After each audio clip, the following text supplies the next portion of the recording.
ആരാധകരെല്ലാം തന്നെ കാത്തിരിക്കുന്ന big Boss Malayalam season 7 ആരംഭിക്കാൻ ഇനി ഏതാനും ദിവസങ്ങൾ മാത്രമാണ് ബാക്കി.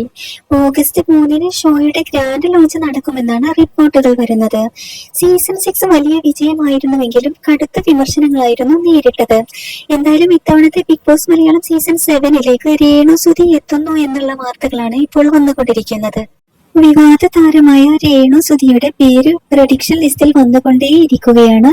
തുടക്കം മുതൽ രേണുവിന്റെ പേര് ചർച്ചയായിരുന്നു.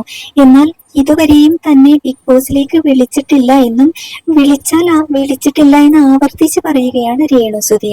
വിളിക്കുകയാണെങ്കിൽ തീർച്ചയായും താൻ മത്സരിക്കുമെന്നും രേണു വ്യക്തമാക്കിയിട്ടുണ്ട്. സോഷ്യൽ മീഡിയ ചർച്ചകളിൽ നിറഞ്ഞു നിൽക്കുകയാണ് അന്തരിച്ച മിമിക്രി താരം കൊല്ലം സുധിയുടെ ഭാര്യയായ രേണു ഷോയിലെത്തിയാൽ കടുത്ത മത്സരം കാഴ്ചവെക്കാൻ സാധിക്കുമെന്നാണ് ബിഗ് ബോസ് അനലിസ്റ്റുകൾ പലരും തന്നെ ചൂണ്ടിക്കാണിക്കുന്നത്. എന്തായാലും ഇത്തവണത്തെ ബിഗ് ബോസ് സീസൺ 7-ലേക്ക് രേണു സുധി വരണോ വരണ്ടയോ? പ്രേക്ഷകരായ നിങ്ങൾ എല്ലാവരും തന്നെ ഈ വീഡിയോക്ക് താഴെ കമന്റ് ആയിട്ട് അറിയിക്കണേ.